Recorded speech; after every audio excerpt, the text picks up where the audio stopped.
My name is Evelyn Carrington, and up until 6 months ago, I was the longest-serving executive assistant at Winthrop Capital, a boutique investment firm tucked into the heart of downtown Chicago. For 12 years, I ran that place. Not in name, of course. The business cards didn't reflect it, and the website certainly didn't. But anyone who spent more than a week in our glass office tower knew the truth. I kept the engine running. I knew the numbers. I caught mistakes in legal drafts that 3 lawyers missed. I remembered client birthdays, upcoming IPOs, and which board members had allergies. I made the impossible look effortless. And yet, when the time came to appoint a new CEO after Mr. Winthrop's sudden retirement, guess whose name wasn't even whispered? Mine. I didn't expect the role. Not exactly. But I did expect respect, consideration, acknowledgement. Instead, I got a meeting invite on a gray Tuesday morning. Mandatory executive briefing, 9 a.m., boardroom V. The room was full when I walked in. I spotted familiar faces, men in stiff suits I'd scheduled meetings for, booked flights for, even helped out of personal messes too private for HR. At the head of the table sat Graham Delaney, the smug interim president who always smiled like he was hiding something.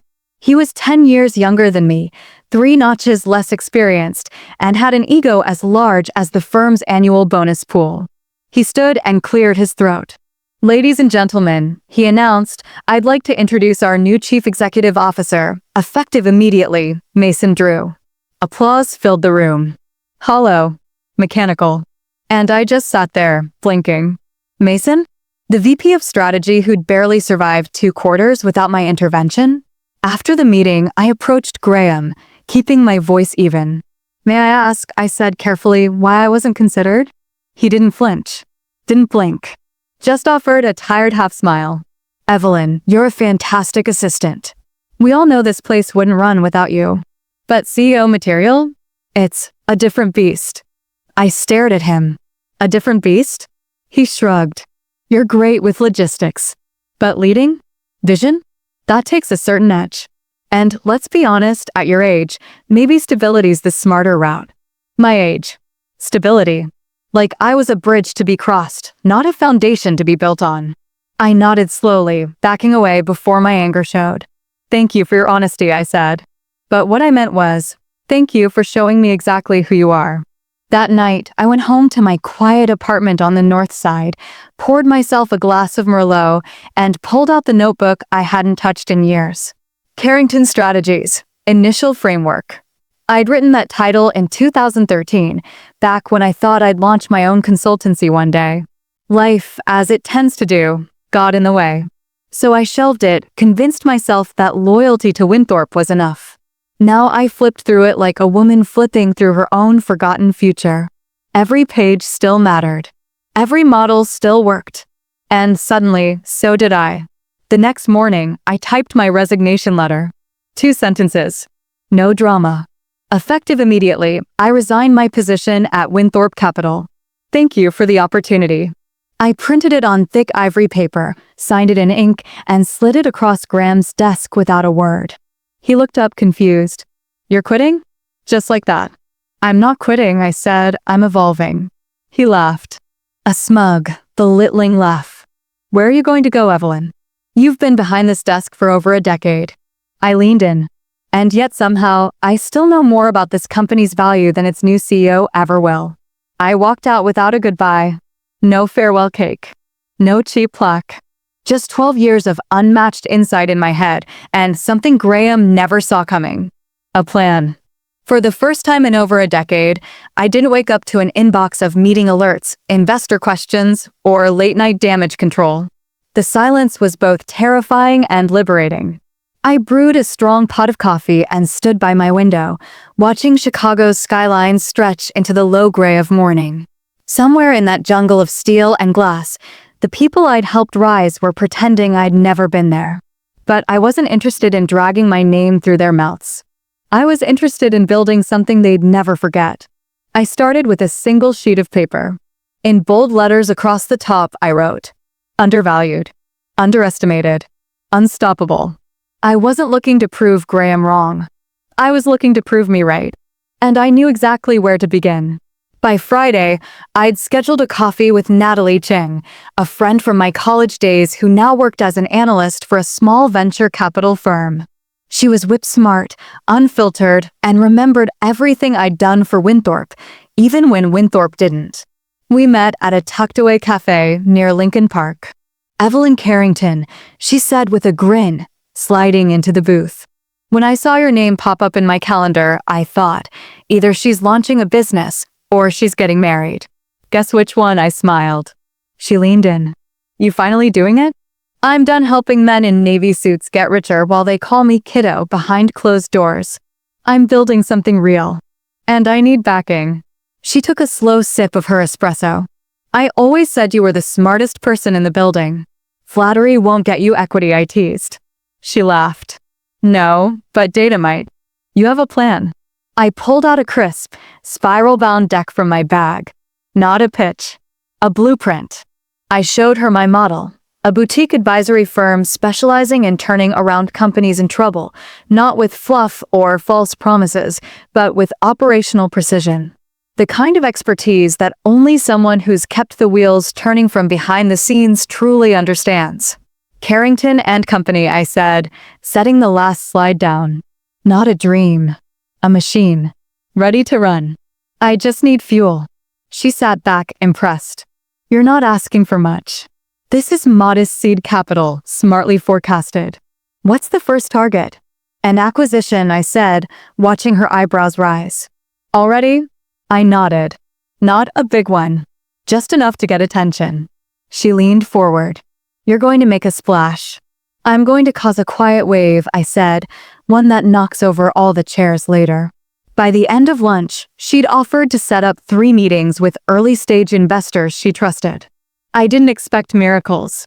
I just needed one person to believe what I already knew. I wasn't the assistant anymore. I was the architect. Over the next 3 weeks, I worked harder than I ever had. No salary. No title. Just long nights, cold dinners, and the fire of 12 years' worth of overlooked potential finally coming to a boil. I converted a guest room into a war room, whiteboards, spreadsheets, pitch decks, NDAs. I studied my old firm from the outside now, tracked Winthorpe's movements, its latest hires, its quarterly filings. And buried beneath the PR shine was something deliciously useful. They were struggling. New leadership wasn't landing well.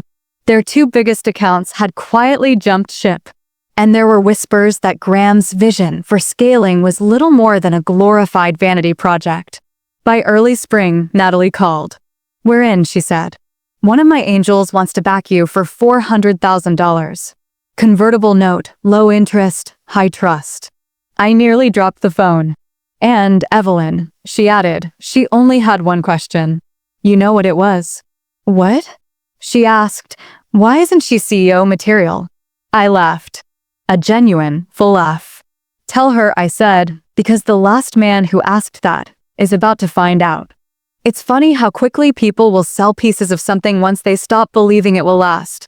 3 months after I walked out of Winthorpe Capital, their foundation was already cracking. Rumors of instability were trickling down to the investor community, nothing loud enough to make headlines, but just enough to make whispers turn into opportunities. That's all I needed. And the timing couldn't have been more poetic. I was standing in the lobby of Denton Legal Group, a boutique firm specializing in quiet acquisitions and corporate reshuffling. My lawyer, Rochelle Banks, met me with a nod and a folder tucked under her arm. "They're in trouble," she said bluntly as we took the elevator up. 2 of their seed investors want out, and they're willing to offload equity to anyone who isn't Graham. "How much?" 7%. "Maybe 10 if we nudge." I smiled. 10 will do. We met in a private boardroom, no nameplates, no fanfare, just numbers and signed agreements. I didn't speak much. I let Rochelle handle the technical talk. My job was to listen, nod, and remain faceless. I wasn't here to rattle Graham's ego. Not yet. I was here to own it, slowly, strategically, and with surgical silence. By the end of the meeting, I walked out as a minority stakeholder in the very company that once dismissed me as logistics support. But that was just the beginning. Over the next 6 weeks, I kept going. Through Carrington and Company, my holding company, We approached Winthorpe's disillusioned silent partners one by one, former allies of the founder who no longer trusted the current leadership. I didn't promise a flashy turnaround or quick returns. I just offered confidence. They signed. And with each signature, I climbed higher. 12%. Then 18%. By the time I crossed 24%, Graham's position was no longer secure, even if he didn't know it yet. The best part? He still didn't know it was me. All acquisitions were routed through third-party entities, proxies, and Rochelle's firm. Legally airtight. Ethically clean. Deliciously ironic. The woman he called too predictable had just become his biggest blind spot. One afternoon, while reviewing some reports in my apartment-turned-headquarters, Natalie dropped by with coffee and that wicked glint in her eyes. "Guess who's shopping for new capital?" she asked. I raised a brow. "Winthorpe," I said. She nodded. "Graham's out there trying to patch the holes. Rumor is he's courting international funds." I smiled. "Let him. He's also restructuring staff again. Another round of layoffs. Mason Drew's barely hanging on." My stomach tightened at that name. Mason, the man they made CEO. The man who once asked me if I'd run to grab lunch for the boys during a budget meeting. "You planning to keep him?" she asked. "Only long enough," I said, "to let him read the memo when the leadership changes hands." That night, I stared at the ceiling, thinking about the years I spent making other people's lives easier. Booking travel. Catching errors before they became headlines. Smoothing out egos with one well-worded email. They thought I was doing it because I was grateful. But I wasn't. I did it because I understood power and how it's best used quietly. Now, that same quiet was working in my favor. And I wasn't done yet. The next step was delicate. I needed a final share block to give me controlling interest over 50%. That meant going after the largest, but most reluctant shareholder, Harold Brenner, a private investor who had helped fund Winthorpe's expansion 10 years earlier. He was old school. Sharp. Suspicious of anyone new. But I wasn't new to him. He remembered me. I met him at a golf club in Oak Brook. He wore a weathered brown blazer and spoke in short, gravelly phrases. "You were Winthorpe's assistant, weren't you?" he asked over black coffee. "I was," I said. "Now I'm building something better." He stared at me. "They overlooked you." "They did." He chuckled, slow and dry. "Bet they regret that." "They will," I replied. Harold sipped. "You're not here to brag, are you?" "No," I said. "I'm here to offer you something cleaner. Calmer. Profitable. Led by someone who doesn't need the credit, just the results." He leaned back. "I like quiet," he said. "Gets things done." 2 weeks later, Rochelle called me. "You now control 52.3%, she said. "Would you like me to prepare the notice for board restructuring?" I stared out the window, heart steady. "Yes," I said. "Let the board know. There's a new CEO in town." And this time, I chose her. The boardroom hadn't changed. Same frosted glass walls. Same oversized table polished to a corporate shine. Same pretentious espresso machine no one knew how to use correctly. Everything looked identical, except now I didn't enter with a clipboard and schedule in hand. I entered with control. And that changes everything. I didn't make a grand announcement. I didn't want trumpets. I wanted silence, the kind that comes right before thunder. The official restructuring notice had been emailed the night before. Rochelle sent it directly to the board and CC'd Graham. No names. Just hard numbers. Effective immediately, per the shareholder agreement, majority interest has transferred to Carrington and Company, now holding 52.3% voting rights. A special session has been called to vote on interim leadership. It was legal. It was clean. And it was bulletproof. At 9:02 a.m., the doors opened and Graham Delaney walked in. He looked like he hadn't slept, eyes puffed, jaw clenched too tight, his once perfect navy tie slightly askew. The moment his eyes landed on me sitting at the far end of the table, everything froze. You could actually feel the air tighten. He blinked, confused, like his brain couldn't compute what his eyes were screaming. "Evelyn," he finally said. What are you doing here?" I offered a polite smile. "Waiting for the meeting to begin." He looked around at the board members, all quiet, all watching. then back at me. You sent that notice? He asked. Technically, my legal team did, I replied. But yes, the acquisition was finalized last week. Acquisition, he echoed. Of the company, I said calmly. Winthrop Capital. I'm now the majority stakeholder. He staggered back a step. The chair beside him scraped loudly as he lowered himself into it, his voice shaking. You can't be serious. I turned slightly toward him. Oh, but I am. And it's been coming for months. You just never saw it, because you never looked. There it was. That moment.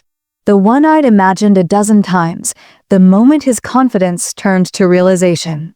That I had outmaneuvered him not with noise, but with strategy. And he had handed me the motivation himself. The vote took less than 6 minutes. I'd already secured the support. The numbers were on paper. The outcome wasn't just inevitable, it was already decided. The motion passed 6-1. Effective immediately, Graham Delaney was removed as CEO. Effective immediately, I was named interim CEO, with full authority until the permanent vote in 90 days. There was no clapping, no welcome banners. Just the sound of a man watching his crown slip silently off his head and land in the hands of the woman he'd once mocked as a great assistant. After the meeting, Graham cornered me in the hallway. You planned this, he said, voice low and bitter. This whole thing was revenge. I paused, considering his words. No, I said. This was a correction. He scoffed. You really think you're going to run this place better than me? I stepped closer, matching his gaze without blinking. I already did for 12 years. You just didn't have the vision to see it. He opened his mouth, but no words came out. Just that same stunned expression. It was the same face he'd made when I handed in my resignation months ago, except now, the stakes were reversed. This time, I was walking in. And he was the one being walked out. I returned to the boardroom to find Rochelle smiling as she gathered her notes. Clean execution, she said. The press release is ready for when you give the signal. Not yet, I replied. Let the dust settle. Let him sweat. You want to handle the all-staff memo yourself? I nodded. I'll write it tonight. As she packed up, she looked at me for a moment longer. You're not the same woman I met 6 months ago. No, I said softly. That woman asked permission. This one just signs the papers. Later that night, I sat by the window of my apartment, the same place where I'd once stared at my resignation letter, wondering if I was doing the right thing. Now, I knew I had been. I wasn't here to gloat. I was here to lead. And the first item on my agenda? Rebuild the culture they had poisoned. Because a real CEO doesn't just claim the seat. She earns the room. The Monday after I officially stepped in as interim CEO, the office felt brittle. The halls weren't busy. They were quiet in that uneasy, holding its breath kind of way. People glanced up from their cubicles as I walked past. Not in curiosity. Not even in fear. More like disbelief. They didn't know what to call me. Was I the same Evelyn who used to refill the printer before anyone asked? The one who remembered every birthday and caught legal typos before they became disasters? Or was I someone entirely new? The truth was I was both. And that confused people. I started my first executive meeting with no ceremony. No vision statement. No cheesy slogan about rebranding or innovation. Just one clear slide projected on the conference room screen. Let's fix what we broke. There were about 20 people around the table, half of whom had barely made eye contact with me before the vote. Some looked intrigued. Some looked embarrassed. 1 or 2 looked outright afraid. I addressed them plainly. I'm not here to shame anyone, I said. But I won't pretend the last 6 months didn't damage morale, performance, and trust. I paused, then continued. I've worked in this company longer than anyone in this room. I know how it used to run. I know how it's limped along since. We're going to stop limping. A few heads nodded. Others remained still. I looked at Mason Drew, the very man who had once told me I organized a great luncheon after I helped salvage a failing account in Q3. He looked down at his notepad like it might shield him from memory. Good. That week, I did something no Winthrop CEO had done in years. I walked every floor, talked to every department, asked people what they needed, then actually listened. Not because I needed their votes, but because that's what real leadership looks like. At the copy room, an intern named Leah shyly asked if she could speak to me. She told me she had been working on a side project that might help automate the client intake process, something no one else had bothered to explore. "Why haven't you shared it?" I asked. She shrugged. "Mason told me to focus on coffee orders during my first week. I figured it wasn't worth the risk." I asked her to send me the project file that afternoon. By Thursday, she had a direct line to the CTO. I called a full-staff town hall on Friday. I stood in front of nearly 90 employees, no podium, no teleprompter. I was told I wasn't CEO material, I began. Not because I lacked intelligence, vision, or ability, but because I made things run too smoothly to be seen. There was silence. Then a few heads nodded. But leadership isn't about who talks the loudest or who dresses the sharpest. It's about who shows up when things fall apart and quietly holds them together. I scanned the room. Some people had tears in their eyes. One of them was Leah. "I'm not here to impress you," I finished. "I'm here to restore what you once believed this company could be." And that was it. No applause. Just quiet resolve. Which was exactly how I wanted it. In private, some board members questioned my pace. "You're moving slow," one of them warned. "You need to show growth now or investors will lose faith." But I didn't flinch. "Real change doesn't come with fireworks," I replied. "It comes with foundation." And while they were still chasing headlines, I was rebuilding culture, one hallway conversation, one staff promotion, one transparent email at a time. 3 weeks in, productivity metrics were up by 9%. Leah's intake tool cut onboarding time by 22%. And our largest client, who had been quietly considering pulling out, renewed for another fiscal year. No press release needed. Just results. That Friday, I walked into the break room to grab a coffee.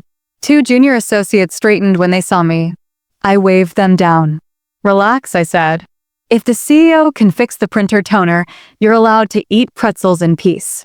They laughed, awkwardly at first, then genuinely. And just like that, the culture shifted 1 more inch. Because I didn't inherit power to be distant.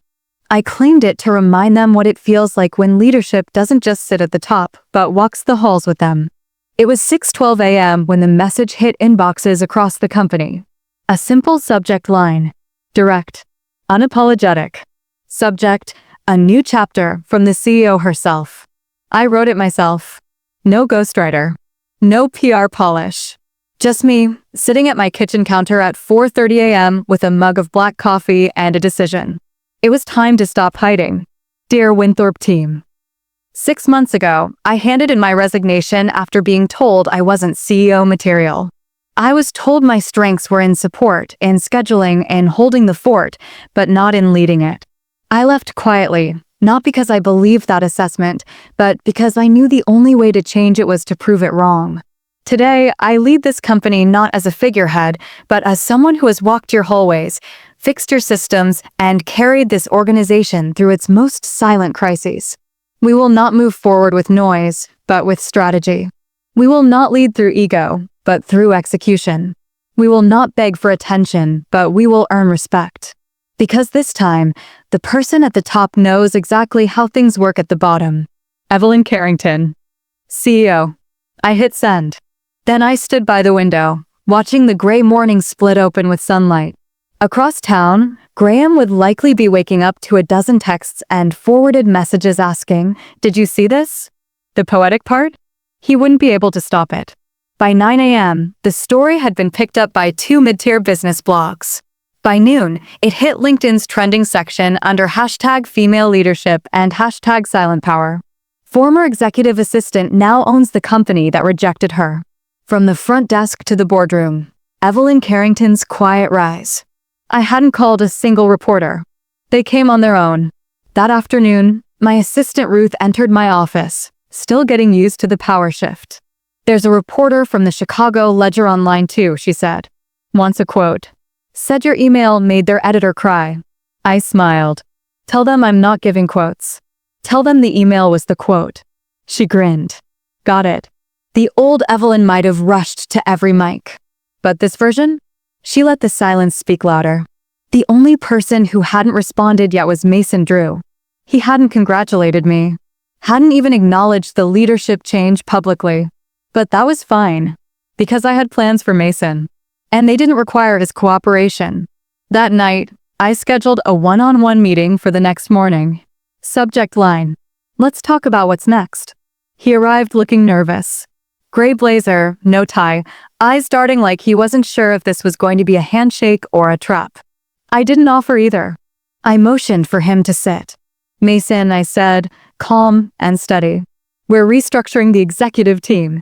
You won't be staying on as Chief Strategy Officer. His jaw tightened. You're firing me? No, I said. I'm giving you the option to resign gracefully. He blinked. Why? You were promoted because you played the game, I said. But you never learned how to build the board. He stayed quiet. So I continued. You ignored talent, dismissed initiative, and clung to authority instead of earning it. You once asked me to fetch coffee while I was correcting your financial errors. This company doesn't need strategy like that. It needs humility. His face darkened. Is this payback? No, I said. It's a performance review. Long overdue. He resigned that afternoon. The press didn't even notice. Because the real story wasn't about Mason. It was about the woman who replaced him, quietly.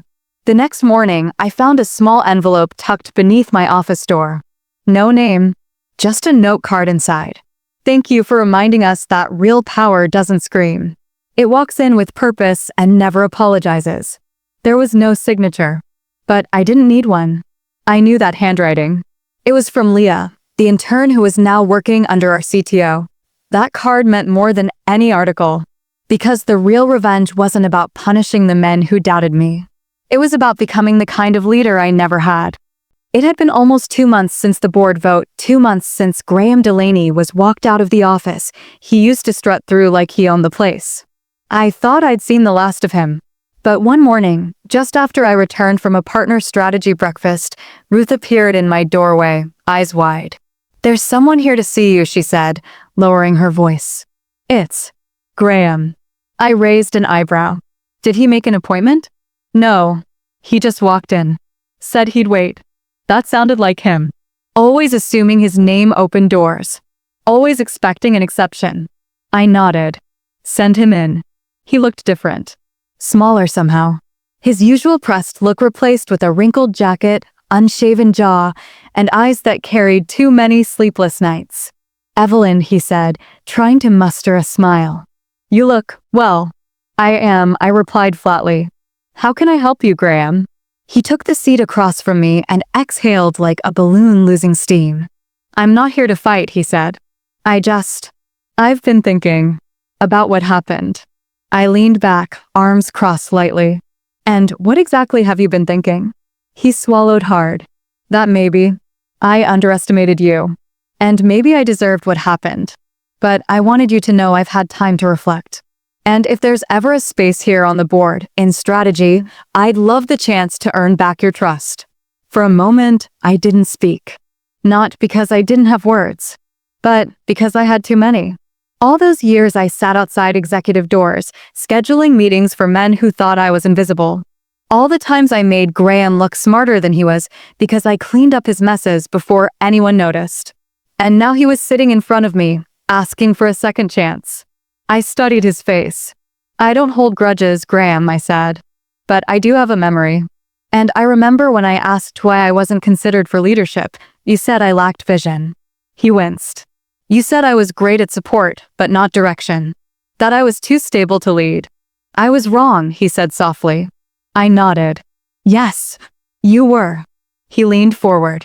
So, is there any room for me here? Maybe in an advisory capacity? Even part-time? I paused, then replied calmly. There's always room at the table, Graham. But not this table. His lips parted slightly. You're saying no? I'm saying, I said slowly, that you don't get to benefit from the very structure you once helped suppress. That's not revenge. That's policy. He sat still for a moment, then nodded, standing up with a heavy sigh. Fair enough, he muttered. As he turned to leave, I added one last thing. You weren't wrong about one thing, though. He turned, puzzled. I am stable, I said. But not because I lack edge. I'm stable because I earned every inch of this ground. And that's exactly why I won't let people like you back on it. After he left, I didn't feel vindicated. I felt resolved.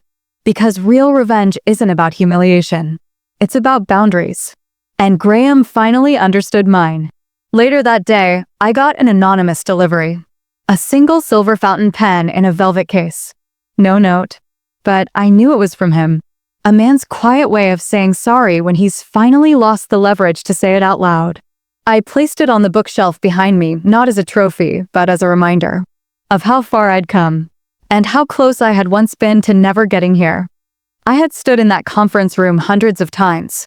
As an assistant, I'd set up the projector, placed water bottles beside chairs, adjusted blinds for the right lighting, and taken notes while men in suits made decisions I'd quietly clean up after. But this time, I wasn't holding a pen or a notepad. I was holding their attention. It was the quarterly investor update, our first since I'd taken control. And unlike in past years, the room wasn't stacked with just the usual suspects. Word had spread. Half the guests were new. Angel investors, VCs, industry watchers. And all of them were wondering the same thing. Could she actually lead? Could the woman who used to arrange lunches now deliver results? I was ready to show them. As I stepped to the front of the room, I didn't wear some flashy designer suit or paint on a persona. I wore a simple navy dress, small earrings, and the same wristwatch I'd worn the day I quit. Some things stay with you, not out of sentiment, but to mark the line you'll never cross again. I clicked the remote. The first slide appeared. You asked for growth. We delivered rebuild. I won't start this presentation with buzzwords, I began. You've heard enough of those. So have we. I let that hang for a beat, then moved forward. In the last 90 days, we've lost 2 underperforming executives, hired 3 proven leaders, and launched 2 internal pilot programs, one of which has already reduced client churn by 14%. Slide after slide, I showed real results. Real data. No fluff. Operational turnaround. Employee retention metrics. Brand perception increases. Lower vendor overhead. But numbers weren't enough. I needed to give them the why. So I paused. I wasn't supposed to be here, I said plainly. Some heads tilted. I saw a few skeptical eyebrows rise. I wasn't groomed for this chair. I wasn't mentored into it. I wasn't even considered for it. A hush rolled through the room. I sat outside of this boardroom for 12 years watching, learning, doing the invisible work that kept this company from falling apart. I watched lesser men with louder voices get the credit. I smiled, nodded, and kept things running. I looked directly at the back row, the ones who had doubted me the most. And then one day, someone told me I wasn't CEO material. A pause. I believed them. For 24 hours. Then I remembered what I was actually made of. I clicked the final slide. It was a quote. Simple. White letters on black. Stability isn't weakness. It's proof that someone did the work. There was a beat of silence. Then applause, slow at first, then rising. Genuine. Focused. After the meeting, 2 investors approached me. One was a woman in her 50s with silver streaks in her hair and fire in her eyes. I've been waiting 20 years to hear someone say that out loud, she told me. The other, a younger man in his 30s, simply nodded and said, "You've just made Winthorpe matter again." That night, I walked past the reception desk and stopped to look at the framed photo wall, portraits of every past CEO lined up like soldiers. All men. All gone. An empty space had been reserved at the end. A gold plaque read, "Next legacy in progress." I smiled. For the first time in years, I didn't feel like I was living in someone else's version of success. I was building my own. And it had just begun. 3 months into my tenure, the invitation arrived. Heavy cream cardstock. Gold foil trim. My name spelled perfectly in raised script. The National Council for Emerging Business Leaders. Annual Roundtable Aspen, Colorado. Private jet pickup optional. It wasn't the kind of event people like me were usually invited to. Not because I lacked credentials, but because I'd never been in the photos. I'd always been just outside the frame. The person making sure others looked polished, prepped, and in position. This time, I'd be in the room not as a guest plus one, but as a headlining CEO. And yet, when the day came, I hesitated. I don't belong there, I confessed to Natalie over lunch, swirling my tea. She raised an eyebrow. Why? Because they'll all have stories that start with a VC, a Stanford MBA, or a family name engraved on a lobby. And yours starts with a resignation letter and a printer jam, she smirked. Even better. I sighed. You know what I mean. They'll look at me like I'm an outlier. She leaned forward, voice sharp but kind. Evelyn, you didn't crash the party. You rebuilt the house and sent your own invitation. You don't need their permission. So I went. Flew private for the first time, something I never thought I'd care for. But truth be told, the silence at 30,000 feet is different when you know you've earned the seat.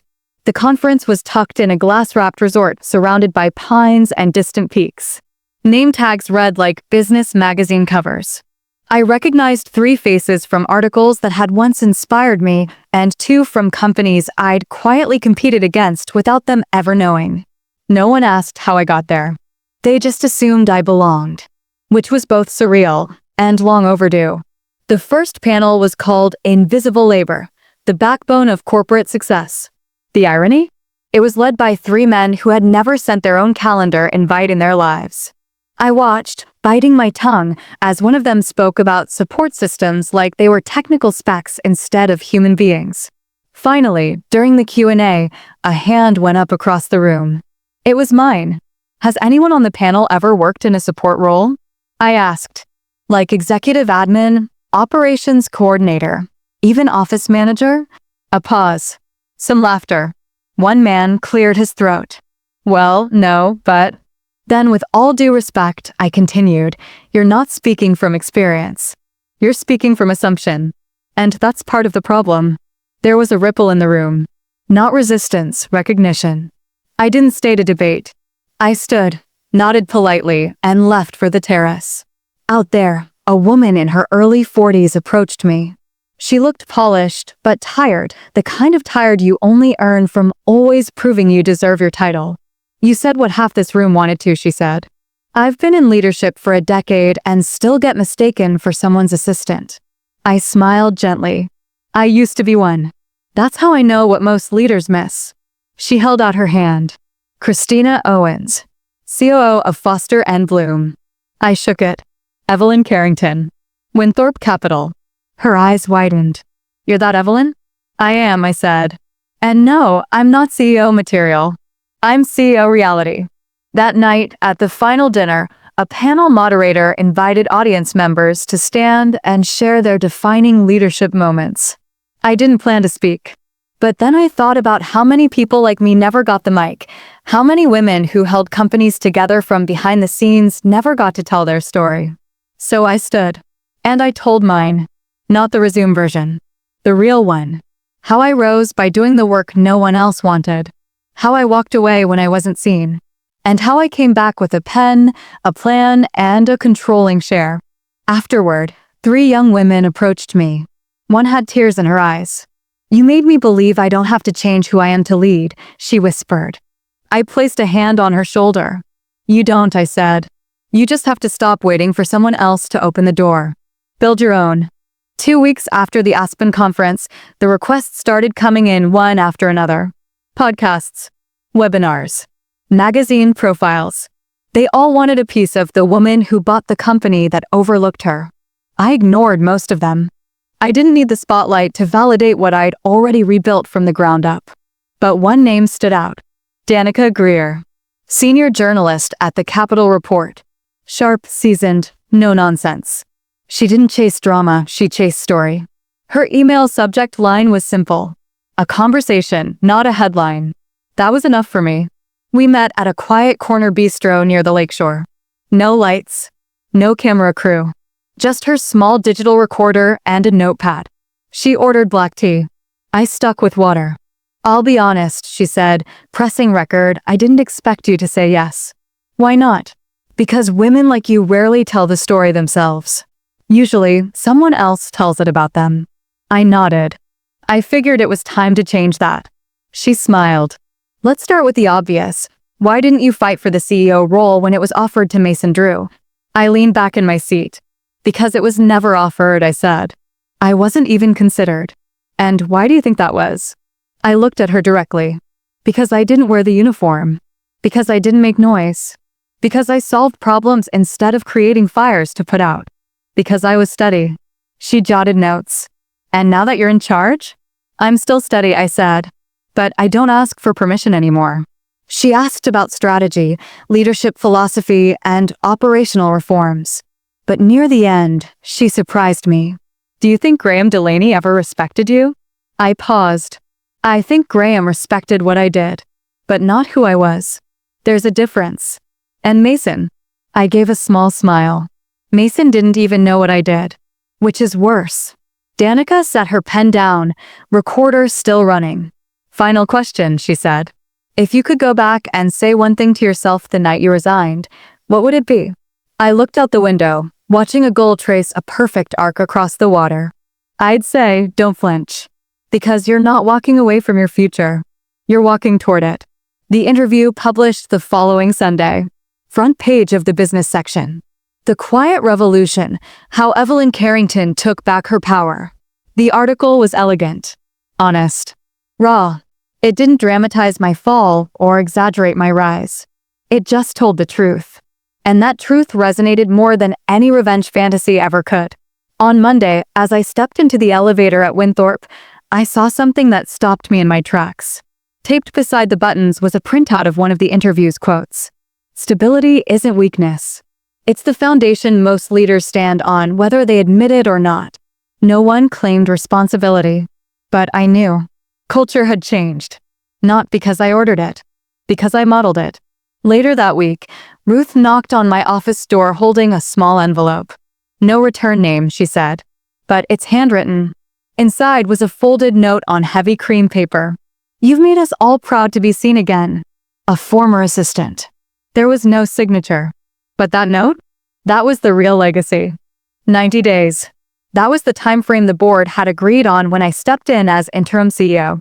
90 days to steer the company, stabilize operations, restore morale, and prove I wasn't just a symbolic correction, but a strategic necessity. And now, the 90 days were up. The morning of the vote, I arrived early. The building felt different now, warmer, lighter. Not because of new furniture or paint, but because people walked through the halls with purpose again. They made eye contact. They stopped assuming they had to tiptoe around authority. The culture wasn't perfect, but it was healing. I passed Leah in the lobby. She looked up from her laptop and gave a small nod of encouragement. Big day, she said. Just another meeting, I replied. But we both knew it wasn't. The boardroom was full by 9 a.m. Some faces were familiar allies. A few were cautious observers. And one or two still carried doubt like armor they weren't ready to remove. I stood at the head of the table, calm but centered. Rochelle sat to my left, quietly flipping through the finalized proxy statements. She didn't need to say anything. We'd done the math. We had the votes. But this wasn't about math anymore. This was about momentum. The chairman, a sharp-witted man named Paul Sutter, cleared his throat. As outlined, today's agenda includes a vote to either confirm Ms. Evelyn Carrington as permanent CEO or open the search to external candidates. He paused. I think I speak for many of us when I say the last 3 months have been transformative. There were nods. One board member even smiled genuinely. We'll proceed with the formal vote. Please mark your ballots. A hush fell over the room as pens scratched paper. Even with the numbers in our favor, my pulse ticked faster than I expected. It wasn't fear. It was memory of every overlooked suggestion, every unseen contribution, every time I was the one outside the glass wall, waiting to be let in. The votes were collected and tallied on the spot. Paul stood once more, unfolding the slip with practiced hands. In favor of appointing Ms. Carrington as permanent Chief Executive Officer, 7. Opposed, 0. Abstentions, 2. He looked up, smiled softly. Congratulations, Evelyn. The board confirms your appointment, unanimously in favor. A small wave of applause rippled through the room. It wasn't thunderous. It wasn't theatrical. It was sincere. I rose from my chair, looked around, and said, "Thank you for trusting not just the results, but the journey." As the meeting dispersed, several members lingered to shake my hand. Even the two who had abstained made it a point to say, "You earned this." And they meant it. Rochelle handed me a fresh folder with the updated employment agreement and long-term compensation package. "Would have been easier to take the shortcut," she said, tapping the top sheet. "But this way, you own it." I wouldn't have wanted it any other way. That evening, I walked back through the office quietly, letting the lights dim behind me as I passed through each hallway. I stopped by the wall of portraits, now fully updated. At the end, beneath that golden plaque that once read "Next Legacy in Progress," was my photo. Simple, strong, framed in black walnut. Evelyn Carrington, CEO, 2025. It didn't need fanfare. It spoke for itself. As I left the building, the security guard at the front desk stood up straighter. "Evening, Ms. Carrington," he said with a smile. I smiled back. "Have a good night, Jacob." He paused. "We're all really proud." I nodded. So am I. Because I hadn't just earned a vote. I'd earned a place. And this time, no one would take it from me. 3 weeks after the board vote, I found myself seated in a familiar spot, an old bookstore cafe tucked between two brownstones on Belmont Avenue. It had been my Sunday ritual for years during the Winthrop days. Back then, I'd sit in the far booth with budget spreadsheets hidden behind a paperback, telling myself I wasn't working, just preparing. But now I had no numbers to review.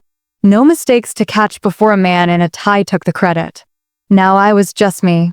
As I sipped my coffee, a young woman stepped up to the table, hesitant but smiling. "Excuse me, are you Evelyn Carrington?" I looked up. She couldn't have been more than 24. Bright eyes. Binder under her arm. "I am," I said kindly. She exhaled. "I'm sorry to interrupt. I read about you. In the Capitol Report. And on LinkedIn. I'm starting my first job tomorrow. Admin role." I was feeling small.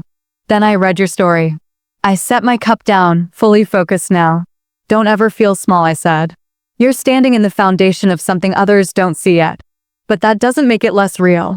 She blinked, then asked, "How did you stay strong all those years? When no one saw you?" I thought for a moment, then answered honestly. I wasn't waiting to be seen. I was building the kind of leader I'd want to be if I ever got the chance. When the moment came, I didn't have to become someone new. I just had to stop hiding the person I already was. She smiled through watery eyes.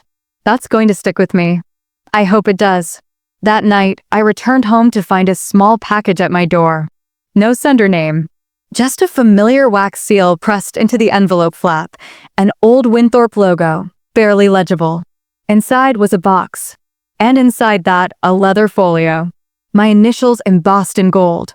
You see, there was a note tucked into the flap. For the woman who never needed a title to lead, just the room to do it. "You've done more than take your seat. You've built the table. HB. I smiled. Harold Brenner. The man who once quietly handed me the final share block to take the company. I placed the folio on my desk, beside a framed photo I kept there now, a black and white picture of Winthrop's old bullpen, taken the day I started. There I was, in the background, half cut off by a column. Smiling. Focused. Forgotten by the camera. And yet, that woman. She was the seed of everything I'd become. One final item remained. In the bottom drawer of my desk, I kept a sealed envelope. The same resignation letter I'd handed in nearly a year earlier. I had printed a second copy that day, one I never shredded. Not out of spite, out of memory. Because some pages aren't meant to be erased. They're meant to remind you where the fire started. I pulled it out now, unfolded it slowly, and reached for the silver fountain pen Graham had once left on my shelf. I turned the letter over. On the blank back, I wrote, "I was always CEO material. You just lacked the lens to see it." Then I slid it back into the envelope, resealed it, and wrote in bold letters, "Do not open, legacy intact." I placed it in a small wooden box on my shelf. Because my revenge? It was never about shouting. It was about rewriting the end of a story. With my own pen.